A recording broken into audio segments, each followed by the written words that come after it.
Welcome back to our deep dive. Today we're tackling a really fascinating area, systems thinking. It touches basically everything, right? From your morning coffee maybe to global economies. Absolutely. It's a different way of looking at things. We've got some excerpts here from Donella Meadows, Thinking in Systems, and, well, our mission today is to unpack the core ideas. Yeah, try to give folks a clear lens on why things behave the way they do. It's all about that interconnectedness. Exactly. So we'll explore what a system actually is, how they maintain themselves. And why they can be so unpredictable sometimes. It's a powerful way to think, definitely moving beyond just simple cause and effect. For sure. Understanding that web of relationships, that's what really shapes things. Meadows makes it pretty accessible, too. Draws from all sorts of fields, doesn't she? Yeah, and her own big global modeling work, it's quite grounded. Welcome back to our deep dive. Let's maybe start with the absolute basics. What is a system, according to Meadows? Right. She really emphasizes it's more than just, a pile of stuff.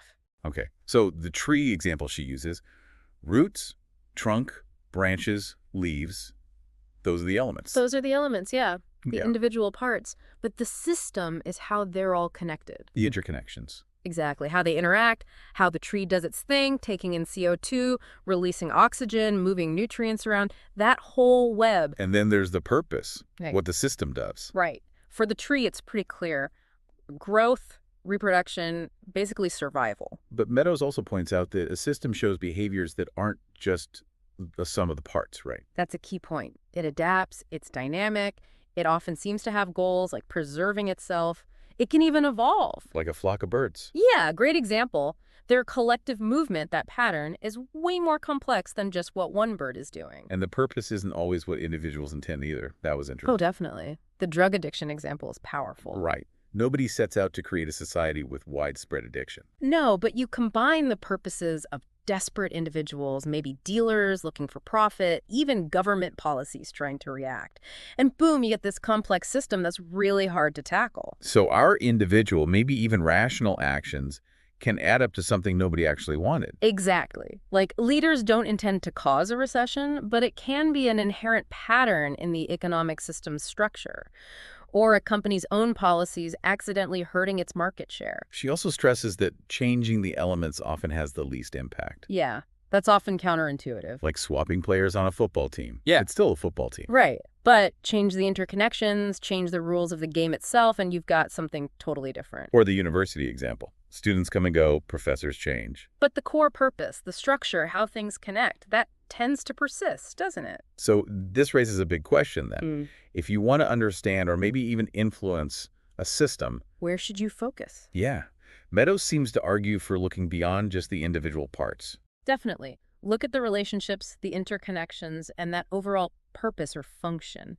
That gives you much more leverage, usually. Changing the players might tweak things, but changing the rules of engagement. That can be revolutionary. So for someone listening, wanting to understand the world better, the first takeaway is Don't just focus on the components in isolation. You'll miss the big picture. it's understanding the connections and the purpose that gives you real insight into behavior. Precisely. It's the interactions that give a system its character. Like that old saying, right? The whole is greater than the sum of its parts. Makes sense.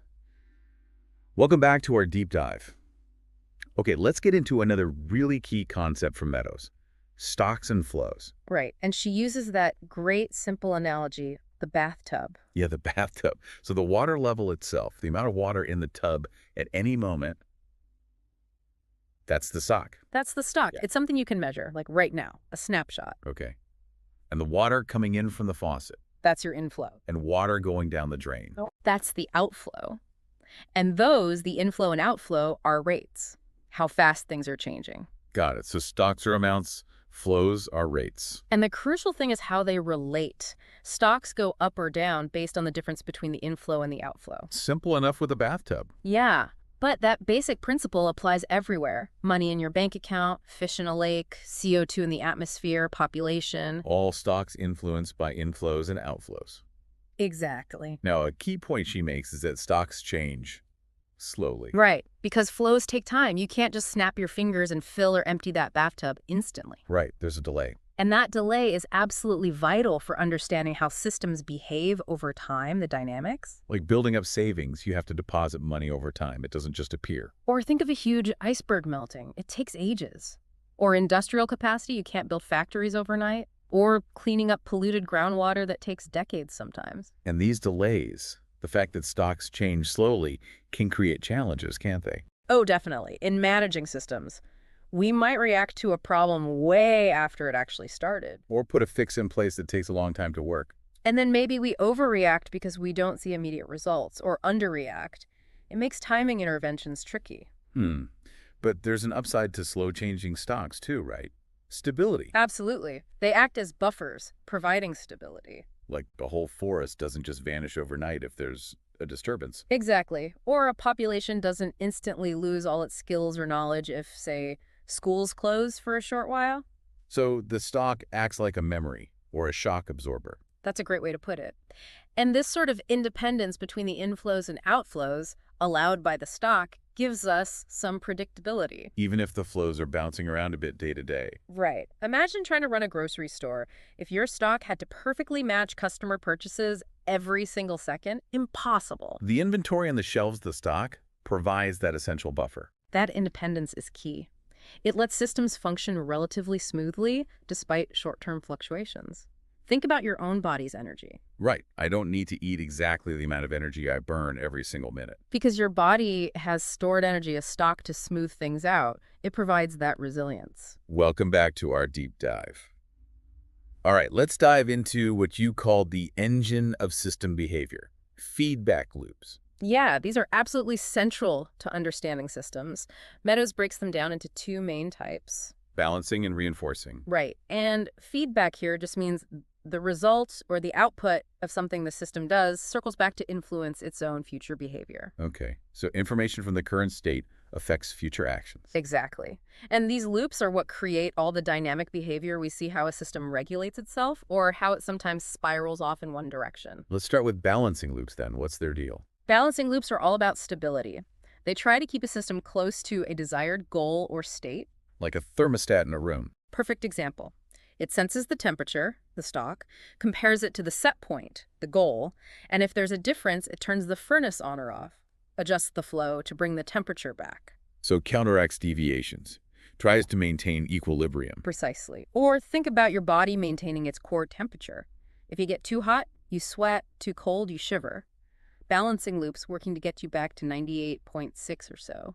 Meadows uses the coffee drinker example too, right? Adjusting caffeine intake. Yeah, to reach a desired energy level. Or even just a hot cup of coffee cooling down. How's that a balancing loop? Well, the goal is room temperature. The stock is the coffee's temperature. The outflow is heat loss.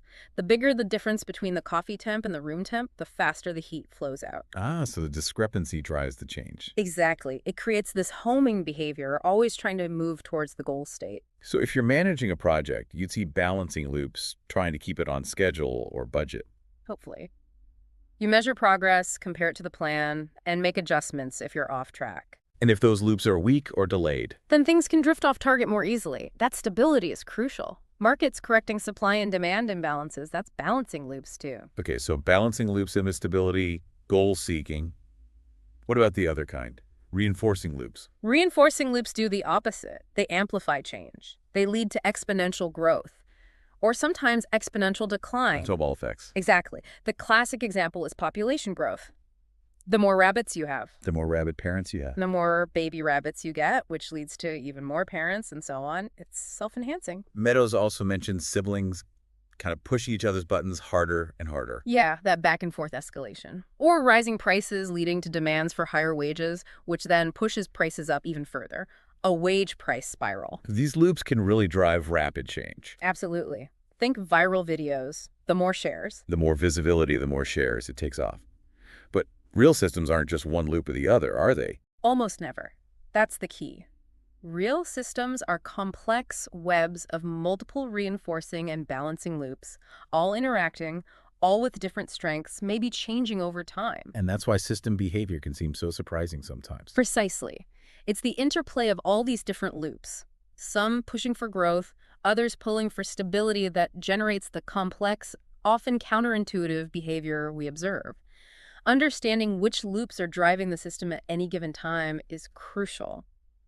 Welcome back to our deep dive. So we've got these balancing and reinforcing loops interacting. Let's dig into what happens when one type sort of takes over, shifting dominance. Exactly. It's about which loop or loops have the strongest influence on the system's behavior at a particular time. Meadows uses the furnace example again, right? Heating a room. Yeah.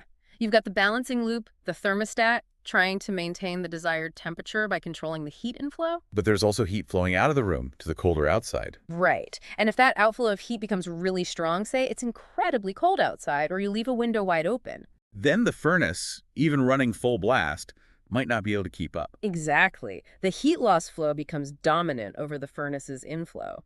The balancing loop trying to maintain the target temperature is overpowered. And the room gets cold, despite the thermostat's efforts. That's shifting dominance.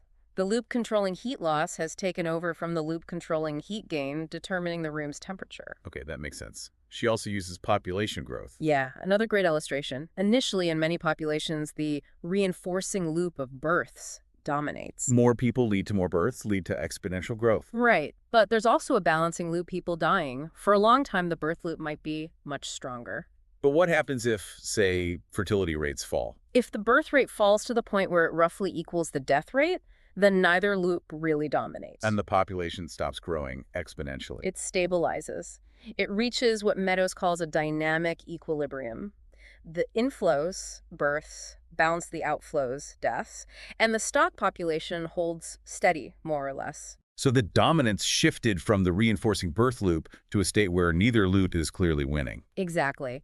And this interplay, this shifting balance between different loops, determines how the system behaves over its entire lifetime, not just in a snapshot. So understanding this idea, shifting dominance, why is that key for someone trying to learn about systems? Well, it helps explain why things change, why trends reverse, why periods of growth might flatten out or even turn into decline. Because the underlying forces driving the system aren't static. Precisely. Different loops gain or lose influence over time depending on conditions. And that means solutions or policies need to consider this too. Absolutely. A strategy that works when one loop is dominant might become totally ineffective or even harmful if the dominance shifts. You need to understand which forces are currently shaping behavior and how that might change. It adds another layer of complexity, but also explanatory power. Definitely. It moves us away from static thinking towards understanding dynamic change. Welcome back to our deep dive. Let's look at another example of interacting loops, this one involving inventory management. Meadows uses a car dealership. Right, a seemingly simpler system, but it still shows interesting dynamics, especially when you add delays. Okay, so the dealer wants to keep a certain number of cars on the lot, right? A desired inventory level. That's the goal. Yep, a target stock. And there are basically two balancing loops involved. Okay, first one. Selling cars reduces the stock. Right. Sales are an outflow, pulling the inventory below the target. That's one balancing loop trying to get back to 0 cars, technically, if nothing else happened. But the other loop is deliveries replenishing the stock. Exactly. Ordering new cars is the inflow, trying to push the inventory up towards the target. Another balancing loop. So two loops working to keep the inventory around the desired level. Seems straightforward. It does until you factor in the delays, which are always there in real systems. Right. She points out the dealer doesn't react instantly to every single sale. They probably average sales over a few days. Yeah, to smooth out noise. That's a perception delay. They don't immediately know the true, stable sales rate. Then there's a delay for the factory to process the order. An administrative or processing delay. And finally, a delay actually shipping the cars to the dealership. A delivery delay. So there are multiple lags between a change in sales and the arrival of cars ordered in response. And what happens when you have delays in balancing feedback loops? Well, as Meadows notes, delays in balancing loops are a prime cause of oscillations. Oscillations, like swinging back and forth. Exactly. Because the dealer is reacting to past sales information with a significant time lag, they're likely to over or under order. So sales pick up, but they don't see it clearly right away. Then they order, but the cars take time to arrive, by which time maybe sales have slowed again. Precisely. So when Meadows models this, even with just a simple, permanent 10% increase in sales, the inventory doesn't just smoothly adjust to a new, higher level. Nope. It oscillates. It dips way down because sales increased before orders caught up. Then the delayed orders finally arrive, overshooting the target. Then it dips again as they cut back orders too much. Wow. So the delays themselves create instability. They really do. Our own lagged reactions can amplify swings instead of damping them. So the dealer sees these wild swings, which are probably costly and annoying. Intolerable oscillations, yeah. And they might think, okay, I need to react faster. Average sales over just 2 days instead of 5. Seems logical, right? Reduce the perception delay? But Meadows says it's not always that simple. No. The relationship between delay length and oscillation can be complex, even counterintuitive. Sometimes trying to react too quickly, especially if other delays, like delivery, are still long, can actually worsen the oscillations. Making things even more unstable. It can happen. It really highlights how systems don't always respond the way our linear thinking expects them to. Sometimes speeding up one part of the loop makes the whole thing swing more wildly. Welcome back to our deep dive. Okay, let's shift gears a bit and look at systems involving resources, starting with non-renewable ones. Meadows models economic capital growth think factories, machines fueled by something like oil. Right. And you see that classic reinforcing loop initially. More capital, like drilling rigs or refineries, Allows you to extract and process more oil, which generates more profit. which can be reinvested into buying even more capital, a classic growth loop. But there's also a balancing loop, right? Things wear out. Yeah, depreciation. Capital doesn't last forever, so some investment has to go towards replacing old stuff. That slows growth down a bit, but the reinforcing loop can still dominate for a long time. Until you factor in the resource itself. Exactly. She adds another crucial balancing loop related to the non-renewable resource stock. So as all that capital extracts more and more oil, The total amount of oil left in the ground, the stock declines. and eventually it gets harder or more expensive to extract. Precisely. The yield per unit of capital goes down. You get less oil out for the same amount of drilling effort, for example, Which means less profit, which means less money available for reinvestment. which slows down the rate of capital growth. So that declining resource stock creates a powerful balancing feedback that eventually chokes off the growth driven by the reinforcing loop. And this explains that classic boom and bust cycle we see with resource extraction. It's a fundamental dynamic.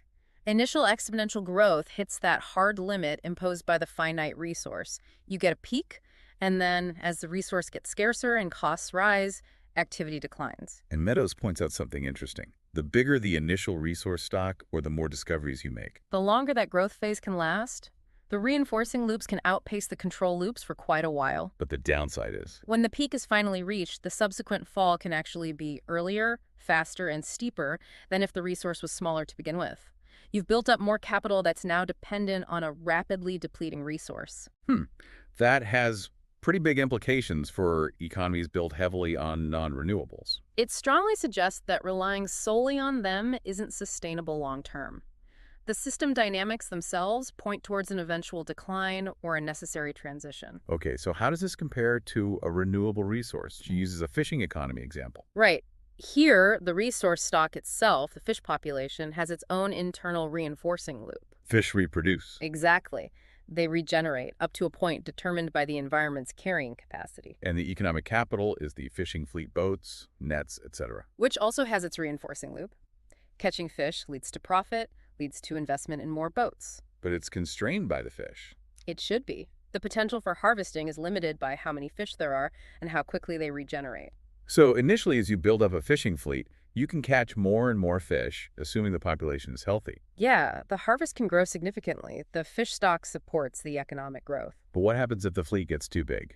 Overfishing. That's the critical danger. If the harvest rate, the outflow from the fish stock, exceeds the natural regeneration rate, the inflow. The fish population starts to decline. Right. And as the fish stock drops, it becomes harder to catch fish. Your yield per boat goes down. Which reduces the profitability of the fishing fleet. And should, ideally, reduce investment in new boats or even lead to some boats being retired. So the declining fish stock creates a balancing feedback loop acting on the economic capital. Exactly. It can bring the system back towards a sustainable equilibrium where the harvest matches regeneration. But that loop might be weak or delayed. It often is. And if the pressure to maintain profits or employment is too high, the fleet might not shrink fast enough, leading to a collapse of the fish stock. So even with renewable resources, Understanding those feedback loops and limits is vital for sustainability. Absolutely critical. You need to manage the harvest rate to stay within the bounds of the resource's ability to regenerate. Ignoring that leads to depletion, just like with non-renewables, only maybe over a longer time scale initially. Welcome back to our deep dive. So far, we've looked at the basic building blocks, stocks, flows, feedback loops. Now, Meadows moves into some key characteristics that make systems work, but also make them surprising. First up is resilience. Yeah, and resilience is more than just, bouncing back quickly after a small bump. It's deeper than that. Much deeper. She defines it as the system's ability to survive, persist, and maintain its basic function and structure, even when facing major disturbances or continuous change.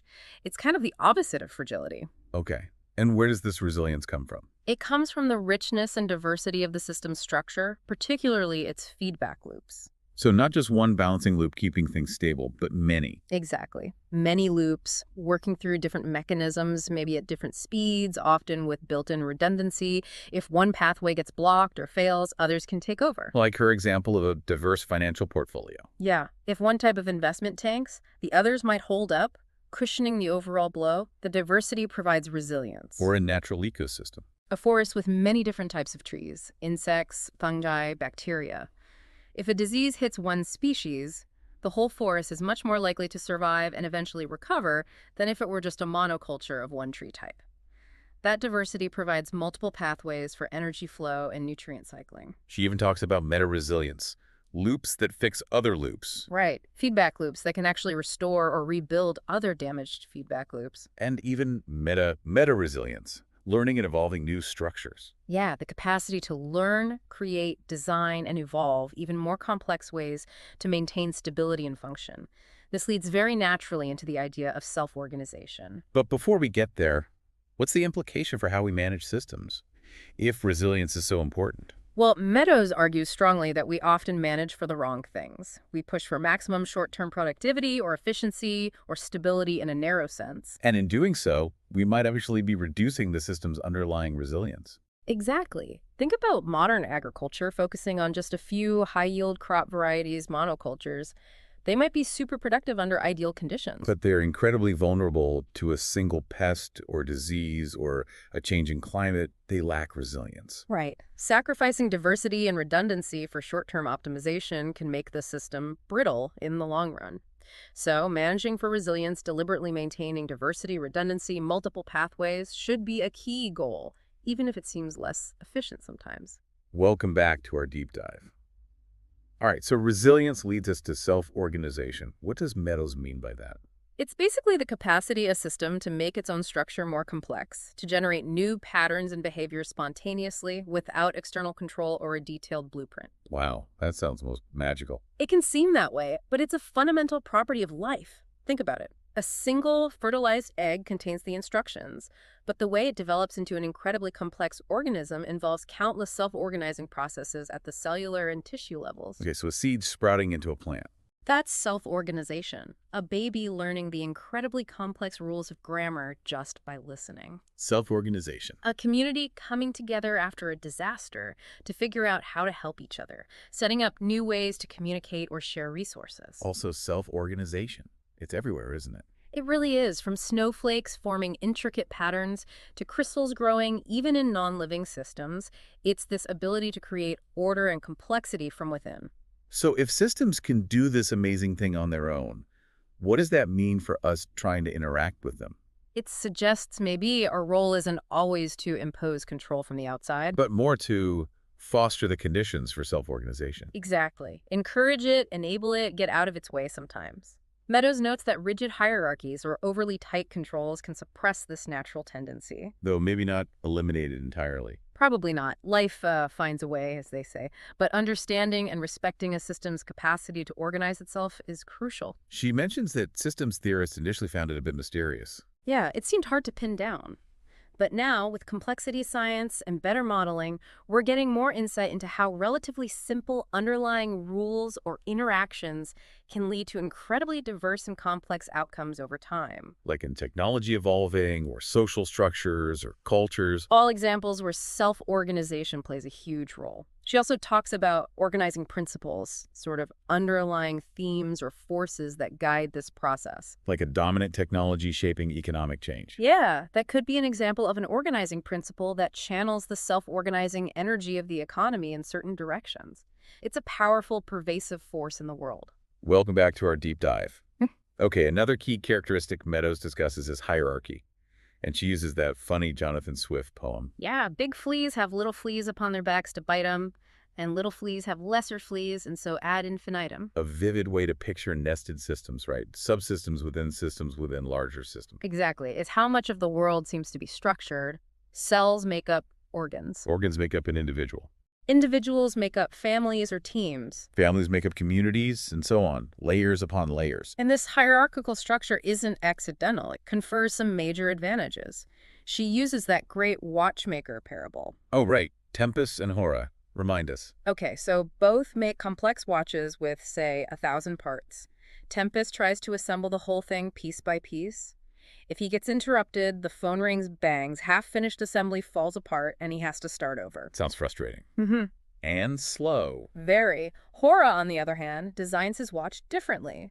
He builds stable subassemblies, maybe 10 parts make one unit, 10 of those units make a bigger component, and 10 of those make the final watch. So if Hora gets interrupted, he only loses the work on the current small subassembly he's building.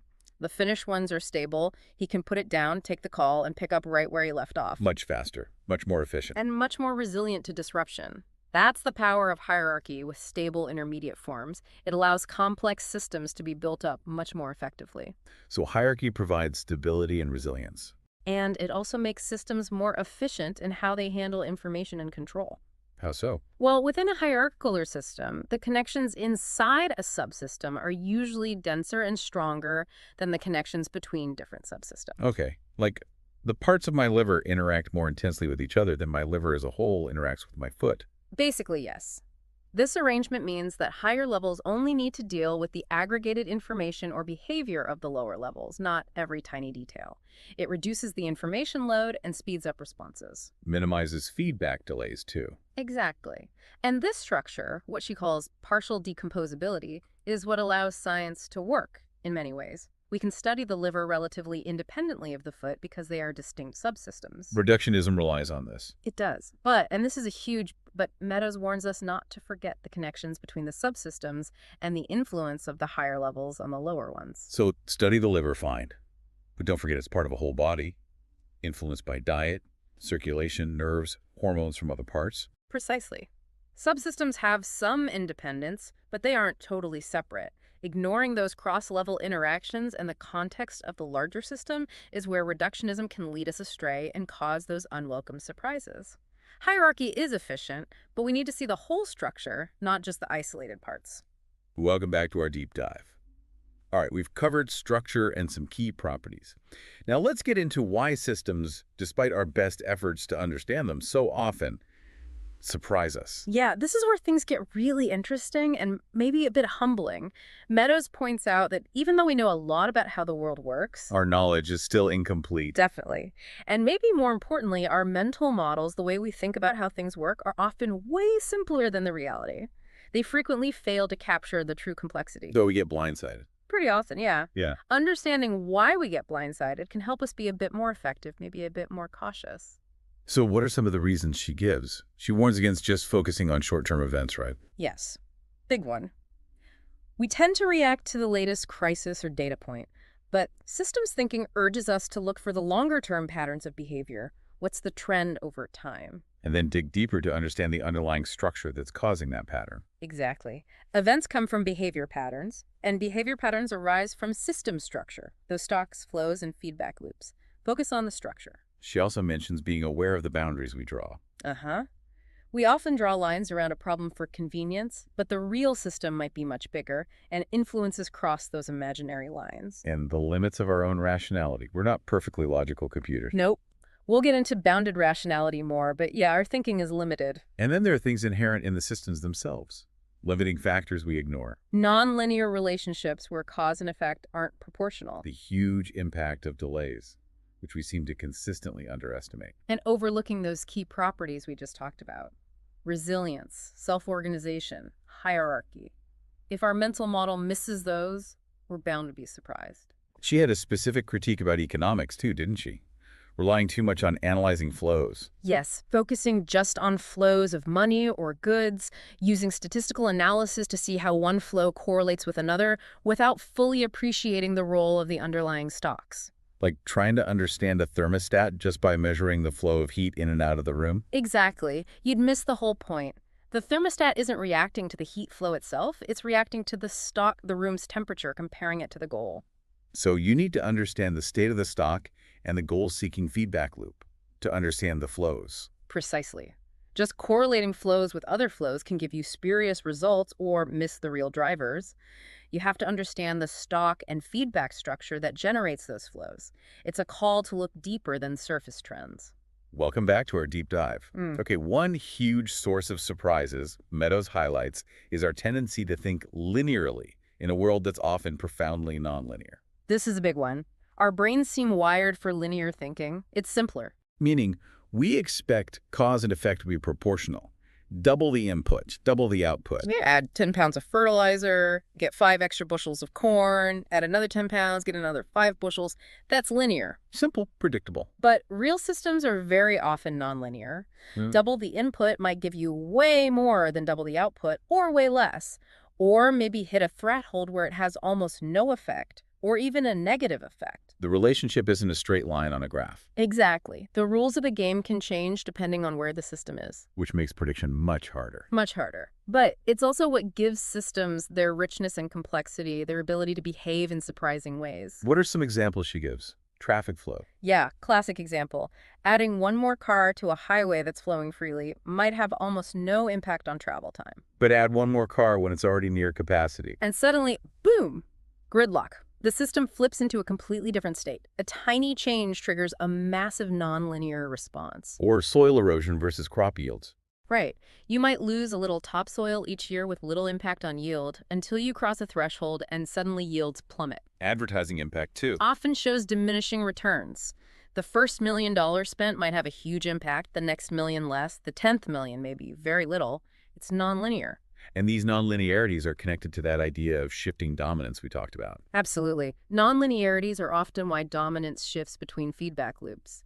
As a stock changes, it might cross a nonlinear threshold that dramatically strengthens or weakens a particular loop, leading to those abrupt swings in behavior, like that exponential growth followed by a sudden crash pattern. That's often driven by nonlinearities kicking in when a limit is approached. Meadows uses the spruce budworm outbreaks in forests as a vivid example. The budworm population is usually kept low by predators, right?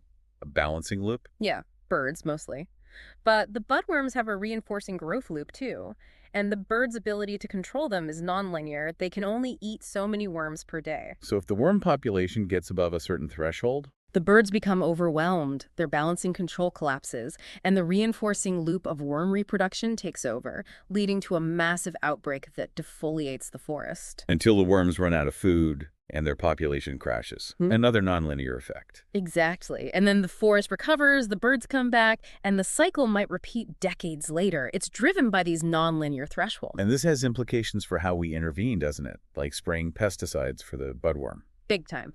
Spraying might kill worms short term, but it can also kill the predators, weakening the natural balancing loop. So when the worms inevitably return, the natural control is gone, and the outbreak might be even worse than before. Our linear intervention in a nonlinear system had a counterintuitive negative consequence. It highlights the danger of not understanding those nonlinear dynamics. Welcome back to our deep dive. Another big reason systems surprise us has to do with us, actually. Our bounded rationality. Yeah, and how we define system boundaries. Meadows brings in Herbert Simon's Nobel Prize-winning idea here. Bounded rationality, meaning we're not perfectly rational. Not in the way classical economics often assumes. We don't have perfect information, unlimited time, or infinite computational power to figure out the absolute optimal decision in every situation. So what do we do instead? We satisfice. It's a mix of satisfy and suffice. We make decisions based on the limited information we do have, focusing on what's most relevant or immediate to us, aiming for a solution that's good enough rather than perfect. We take mental shortcuts. We focus locally. Exactly. And we often base decisions on the information that's easily available or seems most salient, even if it's incomplete or biased. And this leads to unintended consequences. Frequently, because the information we don't have about the wider system or longer-term effects still matters. Like the fisherman example again. Each one might rationally decide to catch more fish based on their local view. Without having full information on the total fish stock or what everyone else is catching, their individually rational actions based on bounded rationality add up to the irrational outcome of depleting the fishery for everyone. Or business leaders making investment decisions based on delayed or incomplete market signals. Leading to those oscillations we saw with the car dealer. Over or underinvesting because their view of the system is bounded and lagged. So what seems logical locally can be damaging globally. That's a fundamental challenge in managing complex systems. Our bounded perspectives often clash with the system's interconnected reality. And this ties into the issue of system boundaries, too. Definitely. Meadows warns us about those clouds we often draw on system diagrams. Representing things outside the system we're looking at, like infinite sources or sinks. Yeah, things we decide to ignore to make the model simpler. But she stresses that in the real world, there are rarely, if ever, truly impermeable boundaries. Everything is connected to something else. So drawing a boundary is always an artificial simplification. It is. It's often a necessary simplification for analysis. You can't model the entire universe. But we have to be incredibly conscious that we made that choice and that things outside our boundary can still affect things inside and vice versa. Choosing the right boundary seems crucial then. It's critical. And the right boundary depends entirely on the question you're asking, the purpose of your analysis. To draw it too narrowly. And you might miss crucial feedbacks or create solutions that just push the problem somewhere else. Like, building more highways solves local congestion but might worsen sprawl and pollution system-wide. Draw it too broadly. And the model becomes hopelessly complex and maybe useless for practical insights. It's a judgment call. But recognizing the boundary is artificial and considering what you might be leaving out is key to avoiding surprises. Welcome back to our deep dive. Yeah. Okay, another source of surprises. Meadows talks about layers of limits. What does she mean by that? It ties into our tendency to think about single causes, single limiting factors. But in most growing systems, what limits them changes over time. There isn't just one bottleneck forever. So the constraint shifts. Exactly. At any given moment, the system's performance or growth is constrained by whatever input or factor is in shortest supply right then.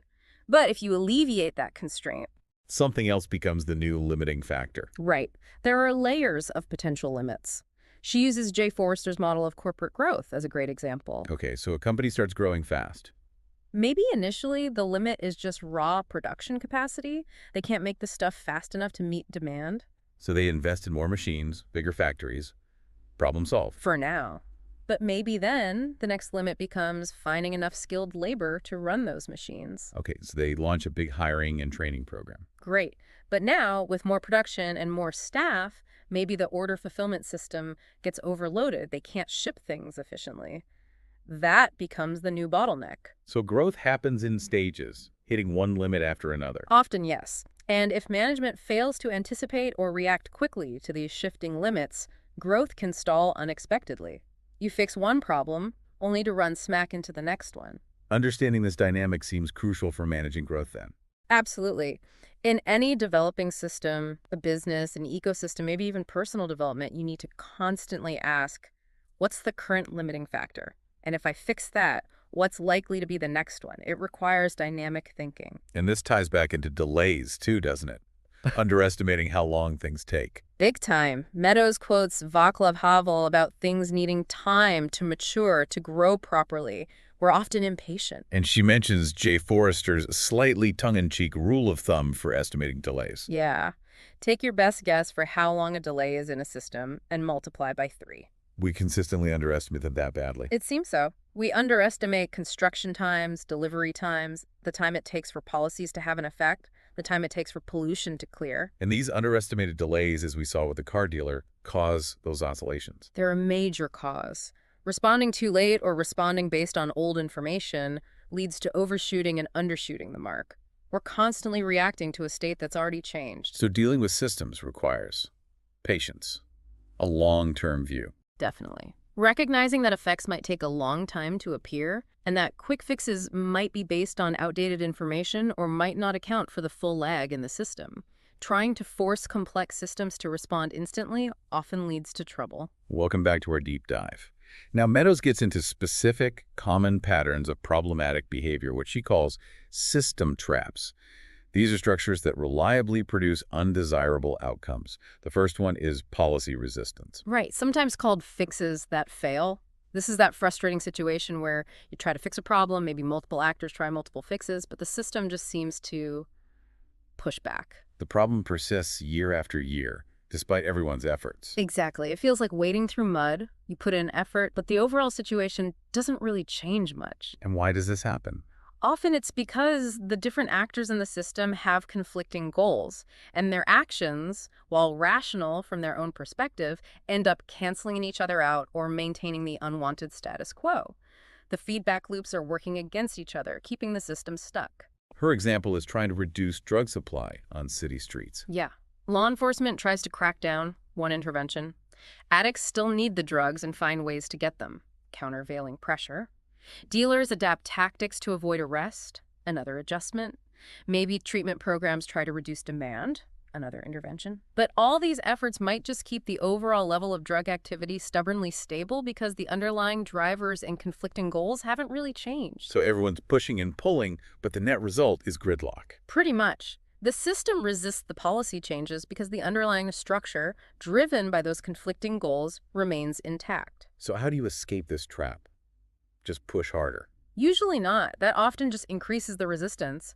Meadows suggests the key is to try and bring the conflicting goals into alignment, or to find overarching goals that everyone can agree on, or sometimes just letting go, realizing that fighting the system head-on isn't working, and maybe finding a different approach. She contrasts the drug example with Sweden's population policy in the 1930s. Right. They faced a low birth rate, which worried the government. But instead of just, say, offering cash bonuses for babies, a simple fix that might have failed. They looked at the broader system. Yes. They realized people weren't having kids partly because of concerns about the quality of childcare, housing, healthcare, and family support. So the government worked to improve those things, Yeah. aligning its policy goals with the actual desires and needs of the population for better family well-being. Exactly. They addressed the underlying reasons why people weren't having children, rather than just trying to directly boost the birth rate number. By aligning goals and taking a holistic view, The policies were much more successful and sustainable. it shows the power of understanding the whole system and finding common ground, rather than just fighting symptoms. Welcome back to our deep dive. Okay, next trap. Probably the most famous one. The tragedy of the commons. Yeah, Garrett Hardin's classic concept. It describes how shared resources, things that everyone can use but nobody really owns, tend to get overexploited and degraded. Why does that happen? It seems counterproductive for everyone in the long run. It is, but it stems from that disconnect between individual incentives and collective well-being. Think of a shared pasture, the commons, where multiple herdsmen graze their cattle. Okay. Each herdsman thinks, if I add one more cow to my herd, I get the full benefit of selling that cow's milk or meat. Makes sense for the individual. But the cost of that extra cow, the extra grass it eats, the damage it does to the pasture is shared among all the herdsmen. So the individual benefit is large and direct, but the individual cost is small and diffuse. Exactly. The positive feedback loop for the individual, more cows, more profit for me, is strong. The balancing feedback loop that should limit grazing, more cows, degraded pasture for everyone, including me, is weak and delayed for each individual user. So everyone has an incentive to add more cows, even though collectively it destroys the pasture. That's the tragedy. Individual rationality leads to collective ruin. The same applies to overfishing in the open ocean, polluting shared air or water, or even things like spam email, overloading the shared resource of our attention. Any resource that's open to all but limited in capacity is vulnerable. Pretty much. There's no strong mechanism linking the individual user's actions directly back to the consequences for the shared resource in a way that effectively limits their behavior. So how do we avoid this? What are the solutions Meadows mentions? She outlines 3 main ways. First, you can try education and moral suasion appealing to people's conscience to restrain themselves for the common good. Does that work? Sometimes in small, tight-knit communities with strong social norms, it can. Traditional cultures sometimes manage commons this way for centuries. But in large, anonymous societies, it's often not enough. Okay, what's the second way? Privatize the commons. Divide it up, give each user ownership of a piece. Then, the owner bears the full cost of overusing their piece, creating a strong balancing feedback loop. So the herdsman who overgrazes his own private plot directly suffers the consequences. Right. But privatization isn't always feasible or desirable. You can't easily privatize the atmosphere or fish stocks that migrate. So the third way. Regulation. What Harding called mutual coercion, mutually agreed upon. This means the community of users agrees to rules or limits on resource use and sets up an authority to enforce them. Like fishing quotas, pollution permits, grazing limits, even traffic laws. Exactly. These are all forms of regulating the commons to prevent the tragedy. It requires oversight and enforcement, but it's often the most practical way to manage large-scale shared resources in modern societies. It artificially creates the missing balancing feedback loop. Welcome back to our deep dive. Another tricky system trap, the drift to low performance. This sounds insidious. It really is. It's a gradual erosion of standards over time where past performance, especially if it's been poor, influences future expectations downwards. So we get used to things being subpar, and then we aim even lower. Kind of, yeah. It creates a reinforcing feedback loop, pulling performance down. Imagine a company sets a sales target. They miss it. Next year, maybe they subconsciously lower the target slightly, thinking, well, last year was tough, let's be realistic. And if they miss the slightly lower target? Maybe the next year's target gets nudged down again. The perception of what's achievable keeps declining based on past failures. So the balancing loop that should be saying, hey, we missed the target, let's work harder or smarter to get back on track, gets weakened. Or effectively overridden. The system's memory of past performance creates a bias. The worse things are, the lower the goal becomes, which leads to less effort or pressure to improve, which leads to even worse performance. A downward spiral. Where can this show up? Oh, lots of places. Personal habits, maybe you slowly accept gaining a little weight each year. Organizational performance, as in the sales example. Government services, maybe response times slowly lengthen, and people just come to expect it. Even environmental quality, we might get used to a certain level of smog or pollution. We adjust our perception of normal downwards. Exactly. The perceived state influences the goal, which influences actions, which influences the state again. So how do you fight this drift? Meadows suggests two main antidotes. One is to keep performance standards absolute.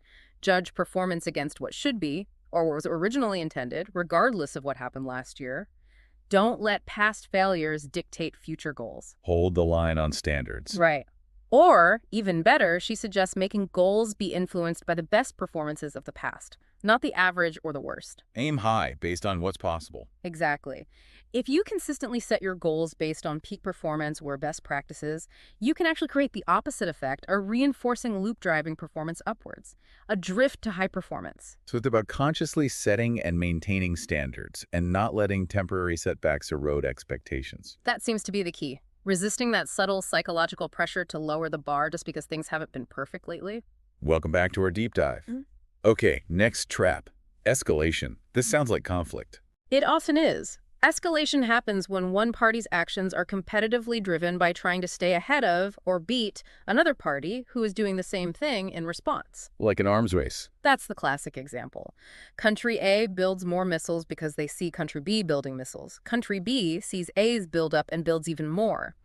Each side's actions provoke and justify the other side's actions, creating a reinforcing feedback loop. Where the stock being accumulated missiles in this case grows exponentially. Or at least rapidly. It's not just about keeping pace. It's often about trying to get a perceived advantage, which just fuels the fire even more. What are other examples besides military arms races? Oh, think about price wars between competing supermarkets. One cuts prices, the other responds with deeper cuts, back and forth, potentially hurting profits for both. Or advertising battles. One company ramps up ad spending, the competitor feels forced to match or exceed it. Exactly. Or even just two people in an argument, getting louder and louder, each reacting to the other's increased volume. The level of conflict escalates. So the core dynamic is this competitive reaction driving a runaway reinforcing loop. Yes. And the danger is that these loops often lack strong balancing mechanisms. They can spiral out of control, leading to extremes that are costly, dangerous, or unsustainable for everyone involved. How do you get out of an escalation trap? Well, Meadows says the best ways to avoid getting into it in the first place. Refuse to compete solely on that escalating variable. Easier said than done sometimes. True. If you're already caught in it, one option is unilateral de-escalation. One side deliberately takes a step back, hoping the other side will reciprocate. Risky, maybe. Or, Negotiate. Try to establish a different set of rules for the game, consciously introducing balancing feedback loops to control the escalation. Arms control treaties are an example of trying to do this. Or maybe competitors implicitly agree not to engage in damaging price wars below a certain level. so either opt out, try to break the cycle unilaterally, or formally change the rules. Those seem to be the main ways to disarm the trap. Recognizing the pattern, understanding that reinforcing loop is the first step. Welcome back to our deep dive. Here's another trap that feels very relevant. Success to the successful. Also known as competitive exclusion. This is where winners tend to keep winning, and losers tend to fall further behind. How does that work? Is it just that winners are better? Not necessarily. The trap arises because initial success, even if it's partly due to luck, often gives the winner more resources or advantages to compete even more effectively in the future. Ah, so success itself becomes a tool to achieve more success. Exactly. It creates a reinforcing feedback loop. The more you win, the more resources, money, power, skills, reputation you accumulate, which makes it easier for you to win the next round, accumulating even more resources. And while the losers, having lost resources, find it harder and harder to compete. Right. Their reinforcing loop might be working in reverse, or they simply lack the resources to keep up. The gap widens over time. What are some examples of this in action? Meadows points to things like economic markets. Companies that get an early lead can reinvest profits, achieve economies of scale, attract talent, making it very hard for newcomers to catch up. Or wealth accumulation. Wealthier people can afford better investment advice, access loopholes. Making it easier to grow their wealth compared to someone struggling paycheck to paycheck, who might even face higher interest rates on debt, pushing them further behind. Education, too. Kids in well-funded schools often get more opportunities. Which helps them succeed, get into better colleges, better jobs, giving their own kids advantages later, while kids in under-resourced schools face an uphill battle. The initial advantage compounds. So this trap can lead to pretty extreme inequality if left unchecked. It definitely can. It can concentrate resources, power, or opportunity in the hands of a few, potentially destabilizing the whole system if the losers feel completely shut out. So how do you counteract success to the successful? The most direct way, Meadows suggests, is to introduce mechanisms that periodically level the playing field, things that break that reinforcing loop of advantage accumulating solely with the winners. What? Could be policies like progressive taxation, where higher success leads to contributing proportionally more back to the system, or antitrust laws to prevent monopolies, inheritance taxes, public investments in education or healthcare to give everyone a better starting chance. Or even handicaps in sports, giving the weaker player an advantage to make the game more competitive. Exactly. The goal is diversification, ensuring that success doesn't automatically and permanently shut out competition. It's about structuring the competition so that multiple players have a chance to thrive, preventing the system from locking into a state where only one or a few dominate completely. It's a constant balancing act in system design. Welcome back to our deep dive. Okay, the final system trap Meadows discusses is shifting the burden to the intervener. This one is often called addiction or dependence. Yeah, and it's a really common and insidious one.